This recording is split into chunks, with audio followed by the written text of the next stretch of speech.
বর্তমানে ভারতীয় কোন কোন ভিসা চালু আছে? অনেকেই ফোন দিচ্ছে যে ভাই ট্যুরিস্ট ভিসা চালু হয়েছে কিনা, অনেকে বলছে যে ভাই মেডিকেল ভিসা চালু আছে কিনা, অনেকে বলছে ভাই বিজনেস ভিসা করব, সেটা কিভাবে করব। এই বিষয়গুলো নিয়ে কথা বলবো। 8 থেকে 10 মিনিট ভিডিও বানাবো, প্রত্যেকটা পয়েন্ট ধরে ধরে কথা বলবো, আপনারা একটু দেখবেন ভিডিওটা।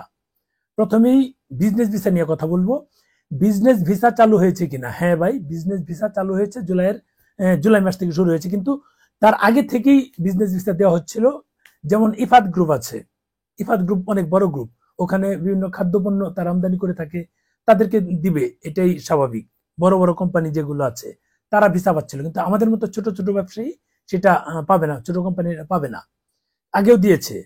এখন নতুন করে জুলাইতে তাহলে কি হলো? জুলাইতে আগের যে কিছু রেস্ট্রিকশন ছিল সেটা এখন মানে B1 যেগুলো দিচ্ছিল সেটা এখন B2তেও তারা যাচ্ছে, অর্থাৎ মানে ছোট ছোট কোম্পানি, যেমন আমি আগে B1 ভিসা ছিল, সেটা পরে B2 হলো, ছোট কোম্পানি B2, এরকম যাদের আছে তাদেরকে ভিসা এখন দেওয়া শুরু হয়েছে। যেমন মালিক হতে পারে, ম্যানেজারও হতে পারে, এদেরকেও কিন্তু ভিসা দেওয়া শুরু হয়েছে, ভারতীয় বিজনেস ভিসা।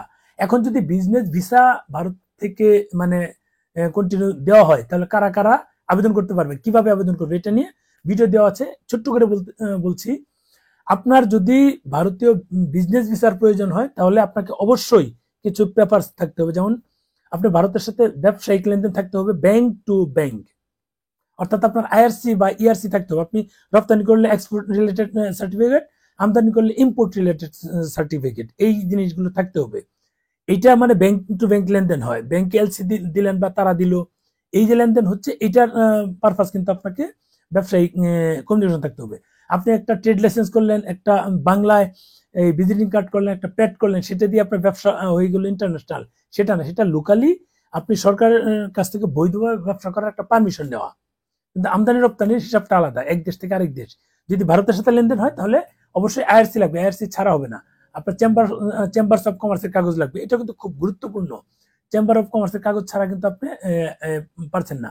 বিল লাগবে, আপনার টিন লাগবে, রিটার্ন লাগবে, এগুলো সবই কিন্তু কাগজ দিতে হয় এই বিজনেস ভিসায়। এখন এগুলো ছাড়া আপনারা চাইলে আবেদন করতে পারবেন না। আর যদি এগুলো থাকে, তারপরে আপনারা যেভাবে আবেদন করবেন, যে আপনারা ভারতে যার সাথে ব্যবসা করেন তার কাছ থেকে ইনভাইটেশন নিয়ে আসবেন। ওই ইনভাইটেশন আপনাকে একটা পাঠাবে, তারা ভারতীয় হাই কমিশনে মেইল করবে। প্রয়োজনে ভারতীয় হাই কমিশন, আপনার যে এক্সপোর্টার আছে বা ইম্পোর্টার আছে ভারতে, ওনাকে দিয়ে হাই কমিশনে ফোন দেওয়াবেন যে এই পাসপোর্ট নাম্বার, এই ব্যক্তি আমার সঙ্গে ব্যবসায়িক দীর্ঘদিনের লেনদেন আছে, অথবা নতুন শুরু করবো আমরা, সে ভারতে আসা প্রয়োজন, এইভাবে তারা একটা ইনভাইটেশন পাঠাবে, বুঝেন? ওই ইনভাইটেশন দিলে তারপর আপনারা ওই ইনভাইটেশন দিয়ে আপনারা এই আপনার ভিসা প্রসেসিংটা রেডি করে রাখবেন। এরপর হাই কমিশন থেকে আপনাকে নক দিবে, বা আপনার একটা ফাইল হাই কমিশনে জমা দিয়ে আসবেন। তারপর তারা জমা দিতে বলবে যমুনা ফিউচার পার্ক। ডেট নিলে কিন্তু অনেক টাকা লাগে, এই ডেটের ঝামেলা যান না, এইভাবে করেন। যদি আপনাকে এখান থেকে ডাকে, তাহলে নিশ্চিন্তে ভিসা পাবেন। ডেট নিয়ে যে ভিসা পাবেন সেটা কিন্তু নিশ্চিত না। এটা করুন, আপনাদের বিজনেস ভিসা হবে। আর আপনারা শুধু ট্রেড লাইসেন্স আছে সেটাতে কিন্তু পাবেন না।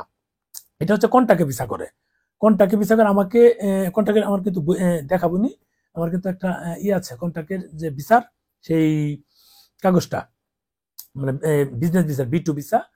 উনি কন্টাক্ট করেছে সম্ভবত 70 বা 75 হাজার দিয়ে করেছে। আর সে আমাকে নক দিল যে ভাই, আমার কাছের একজন, উনি বললো যে ভাই বিজনেস ভিসা যারা কন্টাক্ট করে এটা করাইতে পারেন। আমি বললাম কারা করাচ্ছে? বললো যে একটা পার্টি করাচ্ছে, যদি করান তাহলে 70 থেকে 75 হাজার খরচ হবে। আমি তাকে বললাম যে ভাই, লিগেল কাগজ দিয়ে আমরা ভিসা পাই না, মানে ফেক ডকুমেন্টস দিয়ে, অর্থাৎ কোনটাকে ডকুমেন্টস না, কোনটাকে তারা ভিসা করে ফেলছে। দেখুন দেশের কি অবস্থা। তাহলে লিগেল ডকুমেন্টস দ্বারা দুষ করলো কোথায়? এটা হবেই। বাংলাদেশ যেখানে আছে করাপশন সেখানে থাকবেই। এটা মানে স্বর্গ থেকে যদি বাংলাদেশে কেউ প্রবেশ করে, তারাও করাপশনের সঙ্গে যুক্ত হয়ে যাবে। এই হচ্ছে বিষয়। 70 থেকে 72 হাজার টাকা করা, কেউ যদি করাতে চান তাদের নাম্বার দিয়ে দেবনি, আপনারা যোগাযোগ করেন। নাম্বার দিয়ে তো আপনি তার সাথে কথা বলে আপনি আপনার ভিসা করে নেন। এই হচ্ছে বিষয়। যাক, এটা গেলো একটা। আর হচ্ছে মেডিকেল ভিসা। মেডিকেল ভিসা যাদের আগে ট্রিটমেন্ট করা আছে তাদের ভিসা এখন পর্যন্ত আমার কাছে মিস হয়নি। আরেকটা হচ্ছে যে আপনার যদি সিঙ্গেল যেতে চান, সিঙ্গেল যাওয়ার ক্ষেত্রে খুব গুরুত্বপূর্ণ হচ্ছে যে আপনার রোগের ধরনটা কেমন, মেজর প্রবলেম আছে কিনা। তাহলে সিঙ্গেলের ক্ষেত্রে তারা গুরুত্ব দেয়, এবং সিঙ্গেল যারা আগে একাধিকবার ট্রিটমেন্ট করেছে সমস্ত ডকুমেন্টস সহ আপনি সাবমিট করবেন, তাহলে সিঙ্গেল ভিসা সম্ভাবনা আছে। মেডিকেল, আর যদি ফ্যামিলি ভিসা থাকে মেডিকেল, তাহলে নিশ্চিন্তে জমা দেন, ইনশাল্লাহ হয়ে যাবে। হচ্ছে নতুনদের হচ্ছে, পুরাতনদের হচ্ছে। যদিও ফ্যামিলি ভিসা করার অর্থ হচ্ছে যে একটু ঘোরাঘুরি করে আসা, ডাক্তার দেখালাম 1,000, 2,000, 3,000 টাকা খরচ করে ডাক্তার দেখালাম, তারপর আমি ঘোরাঘুরি করে চলে আসলাম, এটা করছে নাকি? মানে এটা না করে উপায় নেই। তো এটা না করে উপায় নেই এই কারণে যে আমরা দীর্ঘদিন ঘরে বসে থাকতে থাকতে বোরিং হয়ে যাচ্ছি। আর যারা ভারতে নিয়মিত যাতায়াত করতো, অল্প টাকা ঘুরে ঘুরে আসতো, কেনাকাটা করতো, মানে সবকিছু অল্প স্বল্পে হয়ে যেত, সেই ক্ষেত্রে কিন্তু মানে একটু ডিফারেন্ট হিসাব আসে। সেই ক্ষেত্রে মানে মানুষ চিন্তা করে যে যেভাবেই হোক আমি ঘুরতে যাব, কেনাকাটা করতে যাব। কলকাতায় যদি জানতে, চেন্নাইতে ডাক্তার দেখালেন, হায়দ্রাবাদ দেখালেন, বা বেঙ্গালুরু দেখালেন, বা দিল্লিতে দেখায় কলকাতায় এসে কেনাকাটা করে 2-4 দিন খেয়ে খাওয়া দাওয়া করে চলে আসছেন, এটা আটকাচ্ছে না, ঝামেলা নাই। অন্য জায়গায় গেলে একটু ঝামেলা হচ্ছে। এটা হচ্ছে মেডিকেল ভিসার হিসাব। এখন মেডিকেল ভিসা যাদের আগে ট্রিটমেন্ট করা আছে তারা অ্যাভেলেবেল পাচ্ছে। আবার তো একটু আগে বললামই যে সিঙ্গেল একটু ঝামেলা হচ্ছে। আপনারা চেষ্টা করবেন আপনাদের অ্যাটেন্ডেন্ট সহ যেন ভিসাটা করতে পারেন, এটা মাথায় রাখবেন। এটা হলে সহজেই ভিসা দিয়ে দিচ্ছে।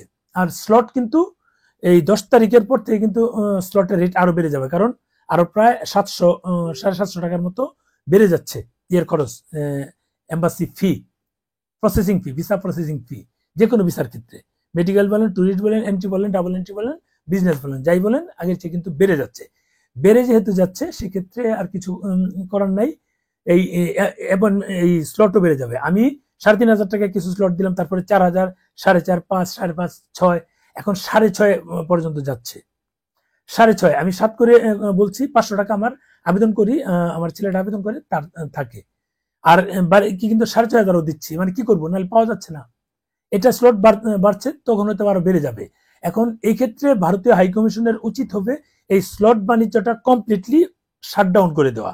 আগে যেভাবে আমরা দিতাম সেভাবে হোক, ডেট 1 মাস পরে আসুক, তারপরেও এই স্লট বাণিজ্যের সাথে যুক্ত হলো না।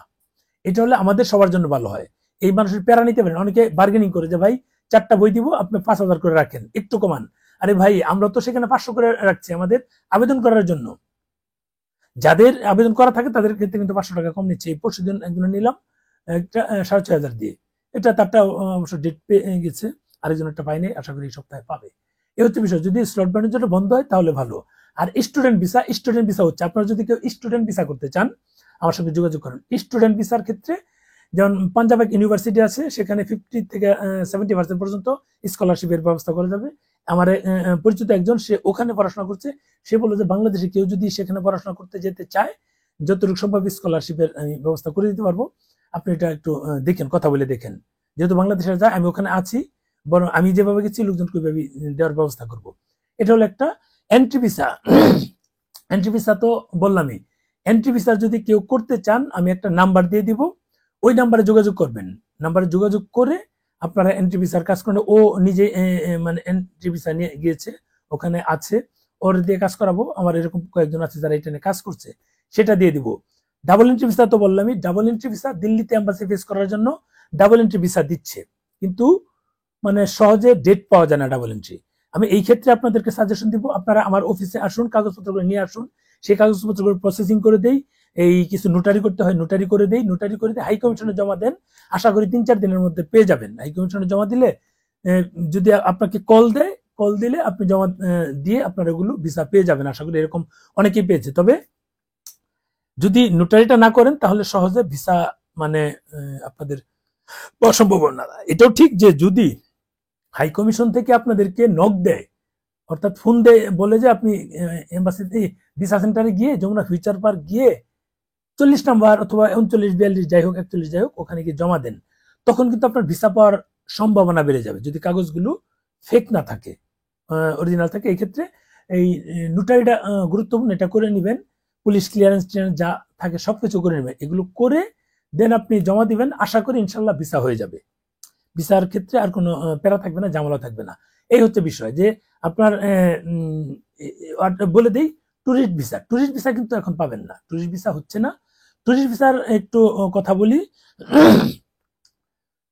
চায়নার সাথে কিন্তু ভারতের প্রায় 5 বছর ট্যুরিস্ট ভিসা বন্ধ ছিল, প্রায় 5 বছর চায়নার সাথে। এই বন্ধ থাকা ভিসা হঠাৎ করে খুলে গিয়েছে, এটা কেউ কল্পনাও করেনি। কিভাবে খুলেছে? ভারতের প্রতিনিধি দল চায়না যায়, চায়না গিয়ে সেখানে ওপেন করে দেয়। তার মানে তাদের সাথে রিলেশনটা কিন্তু দীর্ঘদিন খারাপ ছিল, এখনো খারাপ, বাট উনি গিয়েছে, গিয়ে এটা ট্যুরিস্ট ভিসা ওপেন করেছে। বুঝুন বিষয়টা। কারণ আমাদের ক্ষেত্রে সেম ঘটনা ঘটবে। দিল্লি থেকে বিশেষ কোনো প্রতিনিধি আসবে বা জয়শঙ্কর সাহেব আসবে, এসে একটা মানে নিরাপত্তার বিষয়গুলো দেখে অথবা তারা এটা ঘোষণা দিয়ে দিতে পারে। যদি আসে তাহলে ভিসা হবে, যদি না আসে এই মুহূর্তে ট্যুরিস্ট ভিসাটা আর প্রত্যাশা করা যাচ্ছে না সহজে।